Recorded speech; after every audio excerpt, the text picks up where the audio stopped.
আসসালামু আলাইকুম সকলকে, আশা করি সবাই ভালো এবং সুস্থ রয়েছে। টাইটেল থাম্বনেল থেকেই বুঝে গেছো যে আমরা আজকে বাংলা সৃজনশীল নিয়ে কথা বলবো। এখানে 10-এ 10 পাওয়ার যে সিক্রেট বলেছি, আসলে সিক্রেট বলতে কিছু মানে অলরেডি অনলাইনের কারণে প্লাস তোমরা নিজস্ব এক্সপিরিয়েন্স থেকে মোটামুটি জানো যে 10-এ 10 কেন দেয় বা 10-এ 10 আমরা কেন পাই না, বা ইভেন আরেকটা কিছু জিনিসও থাকে যে সবকিছু মিলে আমরা ওভারঅল মানে আমাদের ওভারঅল পারফরমেন্স অনুযায়ী দেখা যায় যে আমরা একটা ভালো মার্কও মাঝে মধ্যে এনশিওর করতে পারি না। কিছু সৃজনশীল খুব ভালো, কিছু সৃজনশীল খুব খারাপ হয়। তো ওভারঅল 10-এ 10 কিভাবে সম্ভব, যারা অ্যাকচুয়ালি 10-এ 10 পায় তারা কিভাবে পায়? আমি কখনো পাইনি ভাই, পার্সোনালি অনেস্টলি কথা বলছি, আমি কখনো পাইনি। আমি মানুষের পাইতে দেখছি, বাট আমি নিজে চেষ্টা করছি। মানে ওই যে বললাম না, ওভারঅল হচ্ছে একটা প্রেজেন্টেশন লাগে, ওই প্রেজেন্টেশন আমি 9 পর্যন্ত যাইতে পারছি, বাট 10 পর্যন্ত আমি রিচ করতে পারিনি। বাট যারা যারা 10 পর্যন্ত রিচ করছে তারা কিভাবে সেই জিনিসটা সম্ভব করছে, এবং তুমি একটা কনসিস্টেন্সি মেনটেন করে কিভাবে তোমার পুরা 7টা সৃজনশীলের শুরুর সৃজনশীল থেকে শেষ সৃজনশীল পর্যন্ত সবকিছু মিলায় একটা ব্যালেন্সড সুন্দর পরীক্ষা দিয়ে আসতে পারবা, আজকে সেটা নিয়ে কথা বলবো। ঠিক আছে? তো 10-এ 10 এটা নিয়ে যদি কথা বলি, 10-এ 10 এর ক্ষেত্রে অ্যাকচুয়ালি অনেকগুলো ফ্যাক্টর আসে। তো ফার্স্ট অফ অল আমরা সৃজনশীলের স্ট্রাকচারটা নিয়ে কথা বলবো। ঠিক আছে?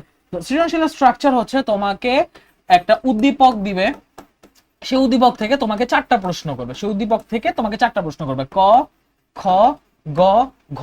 তো এটা তোমরা সবাই জানো, ক 1 মার্ক, খ 2 মার্ক, গ 3 মার্ক, ঘ 4। এখন তোমার কিন্তু প্রত্যেকটা জিনিসের জন্য মানে প্রত্যেকটা কোশ্চেনের জন্য অ্যান্সার করার আলাদা ক্রাইটেরিয়া আছে, আলাদা অ্যান্সারিং মেথডস আছে। তোমার টাইম ম্যানেজমেন্ট বলো, বেসিক মিস্টেক বলো, মানে আদার্স যত অ্যাসপেক্ট বলো, যেটা কারণে সৃজনশীলে কেউ 6-7 পায়, কেউ 8 পায়, কেউ 9 পায়, সেই সবকিছুর আগে যেটা মেইন ফ্যাক্টর হিসেবে কাজ করে সেটা হচ্ছে তুমি এগুলো অ্যান্সার কিভাবে করতেছো। তুমি সব এক পারা করে লিখে যাচ্ছ, জীবনেও 10-এ 10 দূরের কথা 10-এ 9 পাবা না। নিয়ম যেটা হচ্ছে, তুমি যখন লিখবা ক মার্ক লিখবা জ্ঞানমূলক, তখন তোমার জ্ঞানমূলকের মধ্যে বেশ কিছু জিনিস থাকতে হবে। 1 মার্কের মধ্যে দেখবা ধুমধাম 1 মার্ক চলে যায়। সেটা হচ্ছে তোমার অ্যান্সার তো কারেক্ট হইতে হবে, তোমার স্পেলিং কারেক্ট হইতে হবে। তোমার ধরো অ্যান্সার ঠিক আছে, বাট তুমি বানান ভুল লিখছো, তোমাকে 1 মার্ক দিবে না, তোমাকে 0 দিয়ে রাখবে। তুমি বলতে পারো ভাই আমি তো উত্তর ঠিক লিখছি, তাও কাটবে। হ্যাঁ, তাও কাটবে। জ্ঞানমূলকে spelling is a very big factor. জ্ঞানমূলকের স্পেলিং এর পর সেকেন্ড যে বিষয়টা আছে সেটা হচ্ছে তোমাকে ফুল সেন্টেন্স লিখতে হবে। তুমি যদি জাস্ট শব্দ লিখে দিয়ে আসো যে কে হচ্ছে স্কুল তৈরির কথা বলছিল লাল সালে উপন্যাসে, তুমি উত্তর লিখে আসছো আক্কাস, একটা শব্দ, মার্ক দিবে। মানে যদি স্যার মার্ক কাটেও যে পুরা কথাটা লেখনি, শুধুমাত্র একটা শব্দ কেন, তুমি স্যারকে কিচ্ছু বলতে পারবে না, এটা লজিক্যাল। এবং এটার কারণে আমি নিজেও শুরুর দিকে মার্ক কাটা খাইছিলাম, এবং আমাদেরকে সতর্ক করা হয়েছিল কলেজ থেকে যে তোমরা এই কাজটা করবা। ফুল সেন্টেন্স লিখতে হবে। কতক্ষণ লাগবে ভাই? 30 সেকেন্ড এক্সট্রা লাগবে, 30 সেকেন্ড এক্সট্রা লাগবে সর্বোচ্চ। লিখে ফেল। ক মার্কে যেন মানে যেসব জায়গায় মার্ক ফিক্স ওসব জায়গায় যেন মিস না যায়। খ, খতে কিন্তু 2-2 দেয়, খটা হচ্ছে তোমার 2টা প্যারা হবে। প্রথম প্যারা হচ্ছে জ্ঞানমূলক, মানে তোমার কাছে যে জিনিসটা বলছে যে এই উক্তিটি কেন বলা হয়েছে, এই কথাটা বুঝিয়ে লেখো, এইটা কেন হয়েছে, ওইটা কেন হয়েছে, সব কিন্তু কেন কিভাবে ব্যাখ্যা করো, বুঝিয়ে লেখো, এই টাইপের প্রশ্ন। তো তুমি আগে সেই প্রশ্নের জ্ঞানমূলক অংশে প্রথমে 1 লাইনে জ্ঞানমূলক অংশ দিবা, এবং সেই জ্ঞানমূলক অংশে 1 লাইন একটা অ্যান্সার দিবা। আগে হচ্ছে 1 লাইন অ্যান্সার দিবা। 1 লাইন অ্যান্সার দিছো, 1 লাইন আগে বলছো যে হচ্ছে তোমার কি বললো, তোমার হচ্ছে ঘসিটি বেগমের একটা উক্তি বললো, আমি সিরাজের ধ্বংস দেখতে চাই। উক্তিটি ঘসিটি বেগম কেন করেছিলেন? তো তুমি 1 লাইনে অ্যান্সার দিলা যে আমি সিরাজের ধ্বংস দেখতে চাই, এই কথাটা তিনি প্রতিশোধ পরায়ণতা এবং হিংসা এই 2টা থেকে বলছেন। তো হিংসা এবং প্রতিশোধ পরায়ণতা কেন আসলো, সেই ব্যাখ্যাটা তুমি নিচে অনুধাবন অংশে করো। ব্যাখ্যা করো।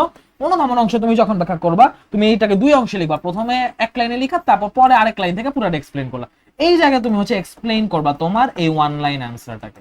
ঠিক আছে? 1 লাইন অ্যান্সারটাকে তুমি এক্সপ্লেইন করবা, যেটা হচ্ছে তোমার 3 মার্কের প্রশ্ন। সেই জায়গায় কি হয়,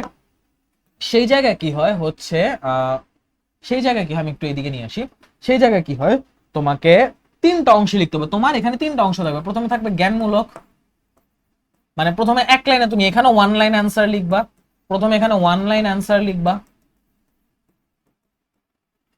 1 লাইন অ্যান্সার লেখার পর তুমি এখানে আবার এই যে সেম অনুধাবন অংশটা লিখবা। অনুধাবন অংশের মধ্যে তুমি অ্যান্সারটাকে আগে এক্সপ্লেইন কিভাবে করবা সেটা একটু বলি। তোমার ক খ কিন্তু উদ্দীপকের সাথে কানেক্টেড থাকে না, বাট গটা হচ্ছে উদ্দীপকের সাথে কানেক্টেড থাকে। গ থেকে প্রশ্ন আসে যে এই চরিত্রটা এই চরিত্রের সাথে কিভাবে সাদৃশ্যপূর্ণ, এটার মধ্যে কোন চরিত্রের সাদৃশ্য পাওয়া যায়, এই গল্পের সাথে উদ্দীপকের কোন চরিত্রে, উদ্দীপকের চরিত্রের সাথে গল্পের কোন চরিত্রের সাদৃশ্য রয়েছে, কবিতার কোন ভাবটি ফুটে উঠেছে, কবিতার কোন অংশটির প্রতিফলন ঘটেছে। তোমার কিন্তু এখানে হয় সিমিলারিটি নাইলে হচ্ছে ডিফারেন্স, এটাই দেখাইতে বলবে। কমনলি এটাই বলে কে কার প্রতিনিধিত্ব করতেছে, কোন ভাব ফুটে উঠছে, কোন চরিত্র বিশ্লেষিত হয়েছে, এইসব। এই ক্ষেত্রে কেন বিশ্লেষিত হয়েছে, লাইক দ্য রিয়েল অ্যান্সার, তুমি যেটা লিখছো যে ওর সাথে হচ্ছে তোমার মানে ধরো বিয়েতে বসছিল কিন্তু যৌতুকের কারণে বিয়ে ভেঙে গেছে, অপরিচিতা গল্পের কল্যাণীর সাথে মিলে যায়। তার মানে কার সাথে মিলে, কল্যাণীর সাথে মিলে। তুমি ওয়ান ওয়ার্ড অ্যান্সার লিখছো, ঠিক আছে, লিখছো। এখন অনুধাবন অংশে এসে তুমি কিন্তু ডিরেক্টলি উদ্দীপকের সাথে কানেকশন বুঝাবে না, তুমি আগে এই যে অ্যান্সারটা যে লিখছো সে অ্যান্সারটার রিজনটা এক্সপ্লেইন করবা। তুমি হচ্ছে অ্যান্সারের রিজনটাকে একটু এক্সপ্লেইন করবা। লাইক তুমি এখানে একটু কথাবার্তা বললা এবং এই কথাবার্তাটা একদম নিরপেক্ষ নিউট্রাল কথাবার্তা হবে, ঠিক আছে, মানে নিরপেক্ষ কথাবার্তা, কোনো পক্ষের বেস না, নিরপেক্ষ কথা।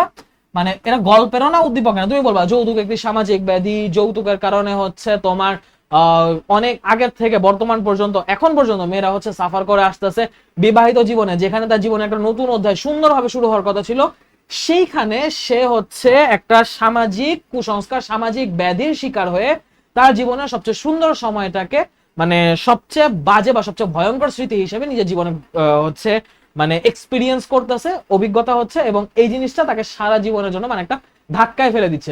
এটার জন্য মানে হচ্ছে হাজারো মেয়ে সাফার করতেছে। তুমি এরকম কিছু নিরপেক্ষ কথাবার্তা লিখলা, এইটা লেখার পর এই যে তুমি তোমার অনুধাবন করছো এবং এখানে অ্যান্সারটা লিখছো, এই দুইটাকে একসাথে কানেক্ট করবা এই প্রয়োগ তৃতীয় অংশে। যে এই যে আমরা এখানে যে কথাবার্তাগুলো দেখতেছি, এই কথাটা আমরা হচ্ছে গল্প বা কবিতার এই চরিত্রের মধ্যেও দেখতে পাই, আবার উদ্দীপকের মধ্যেও, উদ্দীপকের যে চরিত্রটা আছে উদ্দীপকের এই চরিত্রের মধ্যে অপরিচিতা গল্পের আমরা কল্যাণীর মধ্যেও দেখতে পাই, তার বিয়েটা এই কারণে ভেঙে গেছে। এবং হচ্ছে আমাদের যে উদ্দীপকটা বলা আছে সেখানেও আমরা দেখলাম যে ওখানে যে চরিত্রটা বলছে তারও হচ্ছে যৌতুকের কারণে বিয়ে ভেঙে গেছে, তাই না? তো এই যৌতুক প্রথার শিকার হয়ে, যৌতুক প্রথার শিকার হয়ে জীবনে সাফার করা বা যৌতুক প্রথার সম্মুখীন হওয়ার যে ঘটনা, সেই দিক দিয়ে, সেই পার্সপেক্টিভে এই দুইটা চরিত্র সাদৃশ্যপূর্ণ। তোমাকে প্রত্যেকটা অংশের জন্য আলাদা আলাদা ভাবে মার্ক দিবে, বুঝছো? লাইক এখানে তুমি জ্ঞানমূলক ঠিক লেখছো, এই জ্ঞানমূলকের জন্য 1 মার্ক। তুমি এখানে জ্ঞানমূলক ঠিক লেখছো এটার জন্য 1 মার্ক, অনুধাবন ঠিক লেখছো এটার জন্য 1 মার্ক। যদি এমন হয় তুমি অনুধাবন ঠিক লেখছো বাট এক্সপ্লেইন করতে পারো, তোমাকে 1 মার্ক দিবে। বা তুমি অনুধাবন যাও লিখছো মোটামুটি জ্ঞানমূলক হয়নি, এই ক্ষেত্রে তোমার জ্ঞানমূলকই যদি না হয়, তুমি অনুধাবনে কিন্তু ঠিকটা লিখবা না, এটা স্যার ধরেই নিবে। তোমার জ্ঞানমূলক ঠিক না হলে এখানে 0 দিয়ে দিবে। তুমি বলবা ভাই আমি তো পুরাটা লিখছি, স্যার আমি তো পুরাটা লিখছি, আমাকে পুরাটা মার্ক দিবেন না কেন? দিবেন, কারণ এইটাই হচ্ছে সেই আনসার যে তুমি এখানে যা লিখছো সেটার এক কথার উত্তর। যদি এইটা ভুল হয় তোমাকে 3-এ 0 দিবে, বা স্যারের যদি মনে হয় যে না এত কিছু লিখছো 1 মার্ক দেওয়া যায় তাহলে সর্বোচ্চ 1 দিবে, কিন্তু না হলে মার্ক দিবে। ঠিক আছে, তো এইখানে আমরা কি বুঝলাম? এখানে আমরা বুঝলাম যে প্রথম যে জ্ঞানমূলক অংশ অবশ্যই ঠিক হইতে হবে, জ্ঞানমূলক অংশ অবশ্যই ঠিক হইতে হবে, ঠিক আছে। ইউ ক্যান নট ইনকারেক্ট বা you can not mistake that part of your CQ, অবশ্যই ঠিক হইতে হবে, ওকে, অবশ্যই ঠিক হইতে হবে। এবার আসো ঘ নিয়ে একটু আমি আলাদা একটা পেজে কথা বলি। লাইক ঘ বা 4 মার্ক, এই ঘ বা 4 মার্কের জন্য আমার হচ্ছে বাংলা লিখে নিলে 4টার 8-এর মতো লাগবে। 4 মার্কের জন্য তোমার এখানে 4টা অংশ থাকবে, জ্ঞানমূলক, তারপর হচ্ছে অনুধাবন, তারপর প্রয়োগ, তারপর হচ্ছে উচ্চতর দক্ষতা, ঠিক আছে। তো জ্ঞানমূলকে হচ্ছে তুমি আগে তোমার ঘতে যে অ্যান্সারটা বলছে যে এইখানে হচ্ছে তোমার এই গল্পের আংশিক ভাব প্রতিফলিত হয়েছে, এই চরিত্রের প্রতিনিধিত্ব করে, এইটা এটার সাথে সাদৃশ্যপূর্ণ, এখানে পুরো গল্পটা ফুটে ওঠেনি, কবিতার এই ভাব প্রকাশ পাইলেও সামগ্রিক ভাব অনুপস্থিত, বুঝিয়ে লেখো। তোমার কিন্তু এখানে একটা মানে ইনডেপথের কোশ্চেন করবে, কারণ এখানে একটা পার্টি আছে উচ্চতর দক্ষতা, তুমি যদি সেই ইনডেপথ পার্ট পর্যন্ত যেতে পারো, the only moment you will get 4 out of 4, ঠিক আছে। লাইক আমরা কিন্তু 1-এ 1, 2-এ 2, 3-এ 3 অহরহ মানুষই পাই। 10-এ 10 পাওয়ার যে সিক্রেট, এই সিক্রেটটা আসলে ঘ মার্কের সিক্রেট, বুঝছো? ঘ মার্কের সিক্রেট। তো যেটা জ্ঞানমূলকে তো হচ্ছে 1 লাইন অ্যান্সার, এটা মাস্ট ঠিক রাখতেই হবে, এটা মাস্ট ঠিক রাখলা, এটার জন্য 1 মার্ক, এটার জন্য 1 মার্ক। অনুধাবন তুমি হচ্ছে আবার যে বিষয়ে কথা বলছে সেই বিষয়ে নিরপেক্ষ কথাবার্তা, যে উত্তরের বিষয়ে উত্তরের বিষয়টা এক্সপ্লেইন, উত্তরের বিষয়টা এক্সপ্লেইন, উত্তরের বিষয় হচ্ছে একটু এক্সপ্লেইন করলা, একটু ব্যাখ্যা করে বললা যে হচ্ছে তোমার মানে ধরো কবিতার সামগ্রিক ভাবটা কি, কবিতার সামরিক মূল ভাবটা বা লেখক পাঠ পরিচিতি সেটা তুমি বললা। যেমন হচ্ছে আমি যদি অপরিচিত গল্পের কথাটা বলি, অপরিচিত গল্পে হচ্ছে যে সমাজে বিভিন্ন সমস্যা বা বিভিন্ন সামাজিক অনাচার, তার মধ্যে হচ্ছে যৌতুক প্রথা অন্যতম, এটার কারণে হচ্ছে হাজারো মেয়ে খুব মানে রূঢ় বাস্তবতার শিকার হয় এবং তাদের জীবনের খুব বড় সড়ো ছন্দপতন ঘটে। কিন্তু কিছু কিছু উদ্যমী মেয়ে হচ্ছে সেই ছন্দপতন বা হচ্ছে জীবনের সেই বিপর্যয় কাটিয়ে উঠেও নিজের পায়ে দাঁড়িয়ে উঠে এবং স্বাবলম্বী হয়ে হচ্ছে নিজের জীবনটাকে নতুন করে গুছিয়ে নেয়, যেটা আমরা কল্যাণীর মধ্যে দেখতে পাই। ওভারঅল কিন্তু এটাই ফুটে উঠছে এবং এর সাথে অনুক্রমের হচ্ছে পরবর্তীতে যে প্রেম জায়গা উঠে ওই পার্টটা একটু দেখা গেছে, ঠিক আছে। বাট মেইন কাহিনী হচ্ছে কল্যাণীর কাহিনী, ঠিক আছে। এবং এখানে আরো কিছু সাথে মানে সাইড যে এক্সট্রা জিনিস দেখতে পাই, যে শম্ভুনাথের হচ্ছে তোমার ইয়াটা মানে দৃঢ় অবস্থানটা, যে সে হচ্ছে নিজের মান সম্মানের বিনিময়ে মেয়ে বিয়ে দিবে না। সে যখন দেখছে যে শ্যাকরা নিয়ে ঈশা অপমান করা হইতেছে, সে ওই জায়গায় বলছে, খাওয়াই দিয়ে বলছে যে যারা এইরকম মানে সংসার কথা তাদের কাছে মেয়ে বিয়ে দিব না। ভাঙচুর হয়েছে, অনেক কিছু হয়েছে, বাট সে মেয়ে বিয়ে দিবে না। মানে পার্সোনালিটির একটা অ্যাকচুয়াল পরিচয় পাওয়া গেছে, কোনো হেট হয়নি, কিচ্ছু হয়নি, বিয়ের সময় সে কিন্তু টান টান। ওকে, তারপর হচ্ছে অনুপমের ব্যক্তিত্বহীনতা দেখা গেছে, অনুপমের হচ্ছে লাস্টের দিকে প্রেম জেগে উঠছে একটা ব্যক্তিত্বহীন মানুষের, পরবর্তীতে হচ্ছে আস্তে আস্তে তোমার মানে ট্রান্সফরমেশন হওয়া সেটা দেখা গেছে। বাট মেইন হচ্ছে কল্যাণী কাহিনীটা। তো এখন এই তুমি যে এক্সপ্লেইনটা করছো সেইটার সাথে তোমার এক্সপ্লেইনিং এর সাথে এই বিষয়ের সাথে হচ্ছে গল্পটা কানেক্ট করবা, গল্প বা কবিতা যেটা আছে সেটাকে কানেক্ট করবা। কানেক্ট করলা, তুমি এটা নিয়ে কথাবার্তা বলে যাও, তুমি যে বিষয়টা নিয়ে কথা বলছো সেটা অ্যাকচুয়ালি এই গল্পের মধ্যে কিভাবে প্রতিফলিত হয়েছে, মানে গল্পের সাথে কিভাবে প্রতিফলিত সেই জিনিসটা তুমি কানেক্ট করলে, সেই জিনিসটা নিয়ে কিছু কথাবার্তা বললা। এরপর এই গল্পে তুমি যে জিনিসটা কানেক্ট করছো, এই গল্পের আগে তুমি আরেকটু ডিপ অ্যানালিসিস করবা যে গল্পের মধ্যে আসলে কি কি ফুটে উঠছে, এবং এইটার সাথে তুমি উদ্দীপককে এই জায়গায় জোড়া দিবা। মানে বুঝছো, তোমার কিন্তু উদ্দীপক আসতেছে একদম ফোর্থ পার্টে। এই জায়গায় তুমি হচ্ছে মেইনলি তুমি অ্যাকচুয়ালি গল্পের মধ্যে কি কি ফুটে উঠছে, গল্পের মধ্যে প্রকাশ পাওয়া বিভিন্ন কনসেপ্ট, বিভিন্ন থিওরি, বিভিন্ন ভাবগুলাকে তুমি এখানে লিখতেছো এবং উদ্দীপকের ভাবটাকে তুমি বিশ্লেষণ করছো।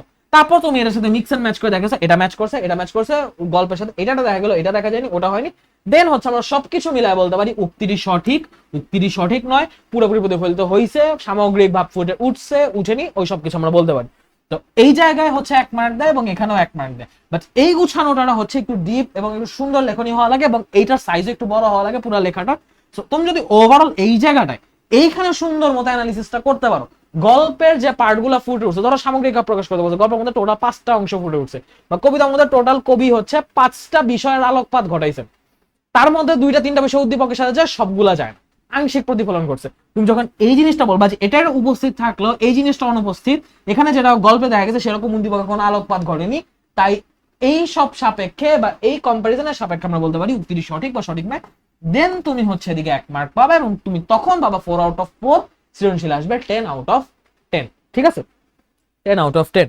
আমি মনে নেই, হয়তো রিয়েলি 1-2টায় মানে হচ্ছে 10-এ 10 পাইছিলাম হয়তো রিয়েলি, বাট নর্মালি আমার 10-এ 9 খুব এভারেজ উঠতো, আলহামদুলিল্লাহ 10-এ 9 খুব এভারেজ উঠতো, 8-9 এর মধ্যেই থাকতাম, ঠিক আছে। তো এই হচ্ছে মোটামুটি, এইটা হচ্ছে আমাদের অ্যানসারিং যে প্রসেসটা, লাইক তুমি অ্যানসারে কি করতে হবে সেটা যদি না জানো, তুমি কিন্তু ভালো করে মার্ক তুলতে পারবা। এখন আমি যেটা করতাম শুরুর দিকে ধরো পেজের শুরুতে আমি লিখলাম 1 নং প্রশ্ন উত্তর, এরপর আমি ক দিয়ে শুরু করলাম, আমি প্রথমে যেটা করতাম ক দিয়ে শুরু করলাম, তারপর হচ্ছে ক এর 1 লাইন লিখলাম, তারপর খ এর মার্ক শুরু করলাম, খ মার্কের জন্য প্রথমে হচ্ছে আমি জ্ঞানমূলকটা লিখলাম, জ্ঞানমূলক লেখা শেষ, আমি হচ্ছে নিচে অনুধাবন আমি আলাদা করে লিখছি, সেই দ্বিতীয় প্যারাটা আমি নিচ থেকে শুরু করবো, অনুধাবন লিখবো, পুরো পেজে শেষ পর্যন্ত যাবো, যদি পেজ শেষ না হয় আমি বাকি যা ফাঁকা থাকবে ফাঁকা রেখে দিব, ফাঁকা রেখে পরে পেজে চলে যাবো। ওকে, প্লিজ চালু। নেক্সট পেজ থেকে আমি গ শুরু করবো। এখন এই পর্যন্ত ঠিকই ছিল, আমি যেটা শুরুতে করতাম গতে শুরু করবো, গতে হচ্ছে শুরুতে জ্ঞানমূলকটা বলতাম এবং জ্ঞানমূলক বলার পর আমি হচ্ছে গ এর অনুধাবনটা একটু 2-3 লাইন লিখে আমি প্রয়োগে চলে যাইতাম, প্রয়োগটা কয়েক লাইন লিখে না আমি দেখা যেত পেজটা পুরো ফিল আপ না করে এখান থেকে ঘ শুরু করে দিতাম, আমি যেটা করতাম। তারপর হচ্ছে এখানে জ্ঞানমূলকটা শেষ করতাম ঘ এর, আর বাকি 3টা পার্ট ধরো অনুধাবন এখান থেকে এই পর্যন্ত লিখলাম, তারপর আবার প্রয়োগটা এখানে কতদূর লিখলাম, তারপর উচ্চতর দক্ষতার বাকি হচ্ছে পেজ ভরলাম, এভাবে লিখে আমি মোটামুটি আসতাম। এবং এই জায়গায় যখন আমাকে মার্ক দেওয়া হইতো আমি দেখতাম 1-এ 1, তারপর 2-এ 2, ঠিক আছে। কিন্তু আমার লেখার সাইজের কারণে, এই সাইজ শর্টেজের কারণে আমাকে এই জায়গায় দেওয়া হইতো 3-এ 2, এবং এই যে এখানেও সাইজ শর্টেজের কারণে আমি যদি অল্প অল্প করে লিখছি, আমাকে এখানেও দেওয়া হইতো 4-3। আমি নর্মালি এরকম 8 বা কিছু ক্ষেত্রে আমাকে এখানে 2ও দেওয়া হইতো, কিছু ক্ষেত্রে আমাকে 2ও দেওয়া হইতো। আমি এরকম 7-8 7-8 আটকে থাকতাম, ঠিক আছে। আমার এভারেজ মার্কে ছিল 10-8। তো এইটা হওয়ার পর আমি দেখলাম যে আমার এইখানে মানে হচ্ছে সময় কম লাগে, লেখা অল্প হয়, কিন্তু মার্কও কম হচ্ছে। তার মানে এটাকে আমাকে চেঞ্জ করতে হবে, ঠিক আছে। আমি বলতেছি এটা হচ্ছে ফরম্যাট 1। এটা তুমি নর্মালি ফলো করবা না, এটা তুমি একদম এক্সট্রিম কন্ডিশন, ধরো পরীক্ষার শেষ মুহূর্তে আধা ঘন্টা 40 মিনিট আছে, তোমার হাতে 2টা 2.5টা 3টা সিকিউ বাকি, অল্প সময় অনেক বেশি সিকিউ লিখতে হবে, দেন গো ফর ফরম্যাট 1। এই জিনিসটা আমি বাঁচা রাখছিলাম যে মনে করো একদম লাস্ট সিকিউ যেটা, সে লাস্ট সিকিউতে আমি হচ্ছে 4 পেজের জায়গায় 3 পেজে লিখবো, ওকে। বাট নর্মালি আমি যেটা করতাম, পরে গিয়ে আমি হচ্ছে 1 পেজ এক্সটেন্ড করছি, আমি হচ্ছে 1 পেজ এক্সটেন্ড করছি, ওকে। 1 পেজ এক্সটেন্ড করছি। প্রথম আমি 1 নং দিয়ে শুরু করে এখানে হচ্ছে ক লিখলাম। ক লেখার পর এইদিকে আমি হচ্ছে সুন্দর করে জ্ঞানমূলকটা লিখছি, ঠিক আছে। খ মার্ক আমি দিয়ে, খ মার্ক দিয়ে হচ্ছে প্রথমে আমি জ্ঞানমূলক যে লিখছি, জ্ঞানমূলকটা আলাদা প্যারা করে 1 লাইন দিলাম। তারপর বাকি অনুধাবনটা এরকম 1 লাইন করে দিলাম। তুমি এভাবে দিবা, দেখবা এখানে 1 1 2 2 সুন্দর উঠতেছে। নেক্সট যে পার্টটা তুমি যেটা করবা, মানে আমি এরপর যেটা করতাম, আমি হচ্ছে যেটা করতাম যে গ এর জন্য এখানে 1 লাইন লিখতাম। গটা লিখে শেষ করে আমি হচ্ছে এদিকে মানে অনুধাবন অংশটা, গয়ের যে জ্ঞানমূলক লিখে অনুধাবন অংশটা, সেই অনুধাবন অংশটা লিখতাম। তারপর আমি প্রয়োগটাকে এখানে আরেকটু বাড়ায় লিখে প্রয়োগটাকে মোটামুটি এই পর্যন্ত নিয়ে এসে শেষ করতাম, এই পর্যন্ত নিয়ে শেষ করতাম। আমার 1.5 পেজের একটু কম যাইতো।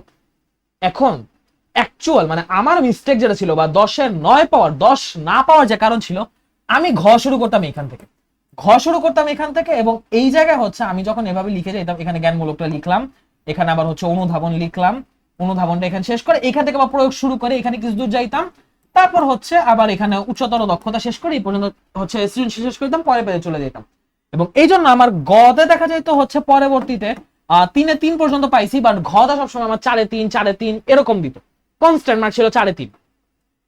এই ক্ষেত্রে পরবর্তীতে গিয়ে যেটা দিয়ে আমি ইমপ্রুভ করছি, যেটা দিয়ে হচ্ছে অ্যাকচুয়ালি ইমপ্রুভমেন্ট হয়েছে, সেটা হচ্ছে তুমি গ যেটা আছে, গ মার্ক যেটা আছে, এটাকে আরেকটু বাড়ায় লিখবা। লাইক আমার হচ্ছে পেজ লিখতে 5 মিনিট করে লাগতো, তো আমি এবার 20 মিনিটে শেষ করতাম।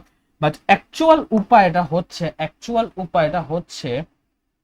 যে তুমি এক কাজ করবে, অ্যাকচুয়াল উপায়টা হচ্ছে যে তুমি এইখানে আরেকটা পেজ নিবা, তুমি এখানে আরেকটা পেজে লেখার চেষ্টা করবে, ঠিক আছে, আরেকটা পেজে লেখার চেষ্টা করবে, ওকে। সো আরেকটা পেজে লেখার চেষ্টা করবো বলতে, এই যে ঘটা আমরা এখানে শুরু করছি না, ঘ আমরা এখানে শুরু করবো না, তুমি গটা এখানে যতদূর যা লিখছো, তুমি এটাকে আরো একটু কয় লাইন এক্সটেন্ড করো, আর একটু নিচ পর্যন্ত নিয়ে আসো, এবং বাকি এখানে আধা পেজের মতো, হাফ পেজের মতো ফাঁকা রেখে পরের পেজ থেকে ঘ শুরু করো, ঠিক আছে। এবং যারা 10-10 পাইতো, তাদের ক্ষেত্রে আমি এই জিনিসটা দেখতাম যে ওরা গটা মোটামুটি যথেষ্ট বড় করে, মানে 1.5 পেজ প্লাস বা 1.5 পেজ সামথিং লিখতো, এবং ঘটা ফুল 2 পেজ লিখতো। কিছু ক্ষেত্রে ওদের ঘ এইখানেও কিছু দূরে এসে পড়তো।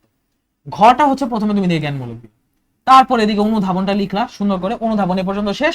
প্রয়োগটাকে তুমি ওই পেজ পর্যন্ত টানবা, প্রয়োগটাকে লিখতে তুমি ওই পেজ পর্যন্ত টানলা। এখানে 1-2 লাইন লেখার পর বাকি যে পার্টটা আছে না, এটা তুমি হচ্ছে উচ্চতর দক্ষতা দিয়ে শেষ করো, লিখে শেষ করে তুমি পর্যন্ত কমপ্লিট করে ফেলো, ঠিক আছে।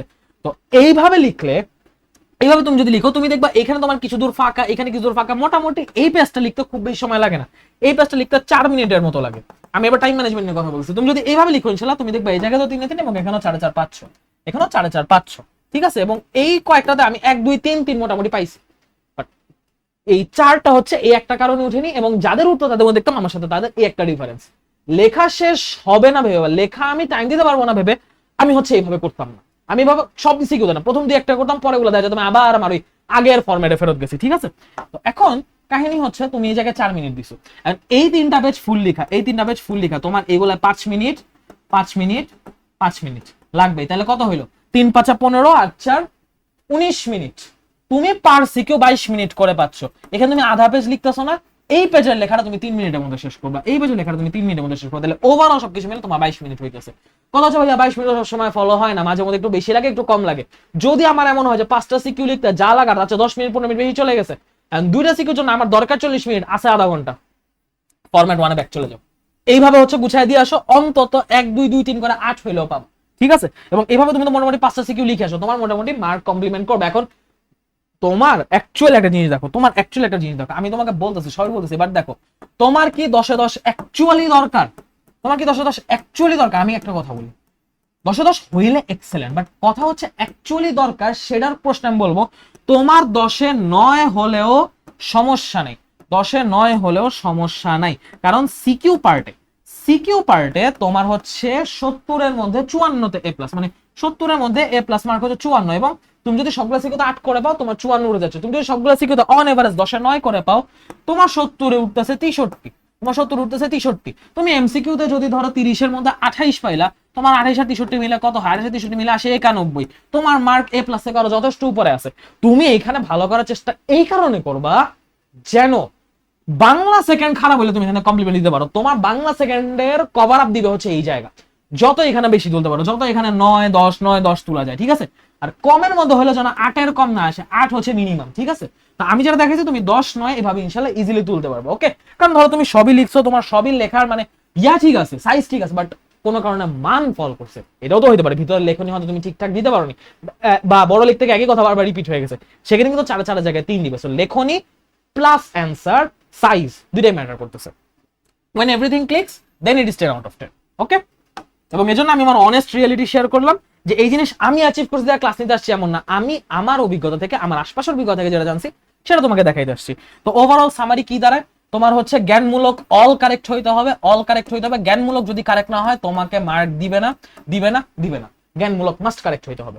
অ্যানসারিং মেথড, তোমাকে অ্যানসারিং মেথড যে আমি কয়েকটা ভাগে ভাগে দেখাইছি হচ্ছে আমি যা এক্সপ্লেন করে আসি সেভাবে অ্যানসার করবা, এক্সেলেন্ট এক্সাম হবে ইনশাআল্লাহ। তোমার মানে বাংলা ইজি এক্সাম হবে, তুমি সেভাবে হচ্ছে সুন্দরভাবে গুছাই যাচ্ছ। জাস্ট তোমার এখানে ফ্যাক্টরি হচ্ছে টাইম ম্যানেজমেন্ট, তোমার এখানে ফ্যাক্টরি হচ্ছে টাইম ম্যানেজমেন্ট, ঠিক আছে। তুমি শুরু থেকে তোমার টার্গেট থাকবে যে শুরুর 5টা সৃজনশীল তুমি হচ্ছে এই যে এখানে ফরম্যাটটা কোথায়, এই যে ফরম্যাট 2, যেটা এই যে আমি এখানে দিছি যে ফরম্যাট 2, ফরম্যাট 2 তুমি চেষ্টা করবা এইখানে হচ্ছে টাইম ম্যানেজমেন্টে প্রথম 5টা যে ফার্স্ট 5 সিকিউ, ফার্স্ট 5 সিকিউ হচ্ছে আমি ফরম্যাট 2 তেই লিখবো, এবং হচ্ছে পার সিকিউ আমি 22 মিনিট করে রাখবো, পার সিকিউ আমি 22 মিনিট করে রাখবো। 22 মিনিটের জায়গায় 20 মিনিট টার্গেট রাখবা। যদি 20 মিনিট টার্গেট রাখো না, শুরু থেকে হাত হতে চালায়া চলবে, শুরু থেকে হাত চালায়া চলবে, এবং মোটামুটি তুমি দেখো শুরু থেকে হাত আসলে উঠতে চায় না, ওই 20 মিনিট ধরলেও 25 মিনিট লেগে যায়। তুমি যদি ধরোই 22 মিনিট, 25 মিনিট বা 30 মিনিট লেগে গেছে, সেই জন্য আমি বলবো 20 মিনিট করে ধরো, ঠিক আছে। আমি বলবো 20 মিনিট করে ধরো। এবং লাস্ট 2 সিকিউ, লাস্ট 2 সিকিউ এইগুলা তুমি যখন এখানে মোটামুটি মার্কিং শুরু করে ফেলছো যে তোমার এখানে 10-9 করে আসতেছে, 5 নং 45 এই থেকে উঠে যাচ্ছে, 5 নং 45 এই থেকে মোটামুটি উঠে যাচ্ছে ইনশাল্লাহ, তোমার কিন্তু এই দিকের উপর প্রেসার কমে গেছে। এখন তুমি যদি দেখো যে টাইম শর্টেজ, ফরম্যাট 2 তে আমি যাবো না, আমি ফরম্যাট 1 এ সুন্দর করে অ্যান্সার করে আসবো, আমি ফরম্যাট 1 এ সুন্দর করে সব অ্যান্সার করে আসবো, ঠিক আছে। তো আমার কিন্তু এদিকে এমন হচ্ছে যে আমাকে সব অ্যান্সার করে আসতে হবে, সব টাচ করতে হবে, সব টাচ করতে হবে, এক লাইন হইলো, সব টাচ করতে হবে এক লাইন হইলেও। তা আমি যেন সব টাচ করে যাইতে পারি, সবকিছু মোটামুটি মানে অন্তত কিছু হলেও লিখে যাইতে পারি, সেটা আমাকে এনশিওর করতে হবে, নাহলে আমার এ প্লাসে আসবে না। তুমি 6টা সিকিউ এক্সেলেন্ট লিখছো, লাস্ট সিকিউ অ্যান্সারই করোনি, তোমার এ প্লাস না টানটানি লেগে যাবে। সো এই একটা কাহিনী, ঠিক আছে, একটা কাহিনী। ফরম্যাট 1 এ তুমি প্রয়োজনে রিট্রিট করবা, কিন্তু তুমি যদি এখানে গুছায় শুধুমাত্র টাইম ম্যানেজ করতে পারো, তুমি এখানেও ফরম্যাট 2 তেও লিখতে পারো। সো এখানে তুমি যে কোনো একটা জায়গায় কস্ট কাটিং করতে মানে টাইম কাটিং করতে পারো। সো এখানে তোমার হচ্ছে অ্যান্সারিং মেথড, পেজ কাউন্ট এবং জ্ঞানমূলক ইম্পর্টেন্ট সবকিছু গেল। অ্যান্সার কিভাবে বাড়ে আমরা সেটা জানলাম, কিভাবে কমে সেটাও জানতে হবে। বেসিক মিস্টেক করা যাবে না, বেসিক মিস্টেক করা যাবে না। তুমি স্পেলিং যদি ভুল করো, ক্যারেক্টার স্পেলিং কল্যাণী বানান ভুল করছো, তুমি লাল সালু সিরাজউদ্দৌলা বানান ভুল করছো, ভাই হবে হবে তোমার এগুলো হবে না। তুমি হচ্ছে বানান ভুল করছো, অথবা হচ্ছে জ্ঞানমূলক পুরোপুরি লেখা শুনে বা জ্ঞানমূলক ইনকারেক্ট লিখছো, যে উত্তর ঠিক, উত্তর ঠিক কিন্তু প্রথম লাইন ভুল, উত্তর ঠিক কিন্তু প্রথম লাইন ভুল, জ্ঞানমূলক ভুল, প্রথম লাইন ভুল, তুমি দেখবা তোমার মার্ক ওইদিকেই শেষ, তুমি দেখবা তোমার মার্ক ওইদিকেই শেষ। স্যার হয়তো পুরোটা দেখেনি, স্যার ওই জায়গায় আন্ডারলাইন করে 0 দিয়ে রেখে দিছে, ইউ নেভার নো, ওকে। তো প্রথম লাইন জ্ঞানমূলক অংশ ভুল করা যাবে না, স্পেলিং ভুল করা যাবে না, মার্জিন অবশ্যই করতে হবে। মার্জিন করে লিখবো, অনেকে মার্জিন ছাড়া খাতা ভাঁজ করে লিখো, ভেরি ব্যাড প্র্যাকটিস। এইচএসসি তে মার্জিন কইরা সুন্দর করে খাতাটা প্রেজেন্ট করে লিখা আইসো। জেল পেন কেউ ইউজ করে না, আমি জানি তোমরা সবাই জানো, বাট আমি স্টিল বলতেছি, জেল পেন কেউ ইউজ করো না। এটা কেউ হয়তো বলবে অ্যালাউ আছে, কেউ হয়তো বলবে অ্যালাউ নাই, বাট নর্মাল নিয়ম হচ্ছে পরীক্ষার হলে জেল পেন ইউজ করা যায় না। পরীক্ষার হলে তুমি খালি 2টা কলম রাখবা, ব্ল্যাক বল পেন আর হচ্ছে ব্লু বল পেন, ব্ল্যাক আর ব্লু বল পেন রাখবা। তুমি খালি ব্ল্যাক আর ব্লু বল পয়েন্ট পেন রাখবা, আর কিছু তোমার পরীক্ষার হলে দরকার নাই। মার্জিন পেন্সিল দিয়ে করবা, মার্জিনে পেন্সিল দিয়ে করবা, ঠিক আছে। তুমি দেখবা তোমার খাতার প্রেজেন্টেশন অলরেডি এই pencil, blue pen, black pen already কন্ট্রাস্টে চলে গেছে, অলরেডি জিনিসটা প্রেজেন্টেবল হয়ে গেছে, আর দরকার নাই। এবং একটা জিনিস যেটা হয় যে প্রথম পরীক্ষা যেটা হয় যে লুজ পেজ নিয়ে একটা ভেজাল লাগে, কোন পেজ কি করছি, কোন পেজ আগে কোন পেজ পরে। তো এই ক্ষেত্রে পেজের উপর অবশ্যই একটা নাম্বার দিয়ে রাখবা, ছোট্ট করে পেজের উপর বা কোনা এখানে 1 2 লিখে রাখবা, যেন তোমার যখন স্ট্যাপলার করতে আসবে বা সেলাই করতে আসবে মামা, তোমার যেন দেরি করতে না হয়। তুমি জাস্ট নিবা 1 2 3 সিরিয়াল করবা, ঠাস ঠাস শেষ। এবং আরেকটা জিনিস বলবো যে নিজের সাথে স্ট্যাপলার রাখবা, আমি নিজে স্ট্যাপলার নিয়ে যাইতাম, ঠিক আছে। এসএসসি তে যদিও হচ্ছে আমাদের সেলাই দিছিল, বাট সেলাইটা খুব ভেজাল। যদি দেখো যে স্ট্যাপলার সুযোগ আছে, স্ট্যাপলার করে ফেলবা, নিজের সাথে স্ট্যাপলার রাখবা একটা, ঠিক আছে। কারণ ধরো প্রয়োজন মতে তোমার হঠাৎ করে কোন একটা পেজে সেলাই খুলে গেল, কোন একটা পেজে ধরো ছোট করে পিন মারতে পিন খুলে গেছে, তুমি ইনস্ট্যান্ট পরীক্ষার হল ছোট ছোট মাইনর সব জিনিসও দেখা যাবে ভয় পেয়ে গেছে, ব্লক হয়ে গেছে, এইসব কিছু হইতে দেওয়া যাবে না, ঠিক আছে। তো মোটামুটি ছোটখাটো জিনিসপাতি সাথে রাখবা, ওকে।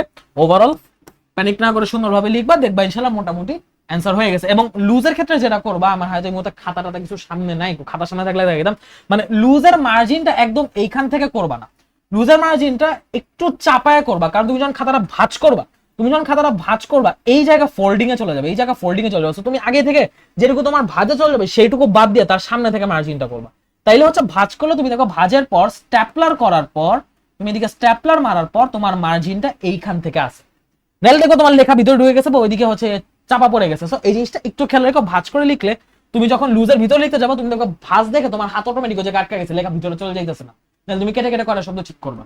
সো এই কটা জিনিস একটু মেক শিওর করো, মাথা ঠান্ডা রেখো, দেখবা ইনশাআল্লাহ পরীক্ষা ভালো হয়েছে। এবং এইভাবে তুমি যদি আমি যেভাবে বলছি লিখে আসো, তোমার ধরো প্রথম 5টাতে এরকম 9 উঠলো, পরে 5টায় 8 করে বা 7 করে উঠলো, তুমি ধরো এখানে 8 আর 7 মিলে 15 পাইছো, তোমার 40 আর 50 60, আর হচ্ছে তোমার ওদিকে এমসিকিউতে 30 এর মধ্যে ধরো 25 উঠছে, 60 প্লাস 25 85, এ প্লাস আইসা উঠছে, তোমার বাংলা ফার্স্ট এ প্লাস আইসা উঠছে, একদম বাংলা সেকেন্ডে তুলবা 200 এর মধ্যে 160 পেলে তোমার এ প্লাস চলে আসবে ইনশাআল্লাহ, ঠিক আছে। সো আশা করি ভিডিওটা লাস্ট মুহূর্তে তোমাদের প্রত্যেকের জন্য হেল্পফুল হয়েছে। কোন রকম প্যানিক করবা না, কিচ্ছু করবা না, সৃজনশীলের সাথে সাথে আরো অনেক কিছু আমি একসাথে আলোচনা করছি, সবকিছু মাথায় রেখে ঠান্ডা মাথা পরীক্ষায় বসবা, দরকার হয় বাসায় ডেইলি একটা করে সিকিউর লিখবো, আমি যে প্ল্যানার দিচ্ছি সেই অনুযায়ী, ঠিক আছে। কমেন্ট আমাকে জানাবো তোমাদের প্ল্যানার কতটুকু কি পুরো হইতেছে বা প্ল্যানার ফলো করতে করতে কি সমস্যা তোমরা ফেস করতেছো, আমি সেটা তোমাদেরকে অবশ্যই সলভ করে দেবো ইনশাআল্লাহ, ঠিক আছে। সো দেখা হবে আগামী কোনো ভিডিওতে, আগামী কোনো গাইডলাইনে, সে সবাইকে আল্লাহ হাফেজ, আসসালামু আলাইকুম।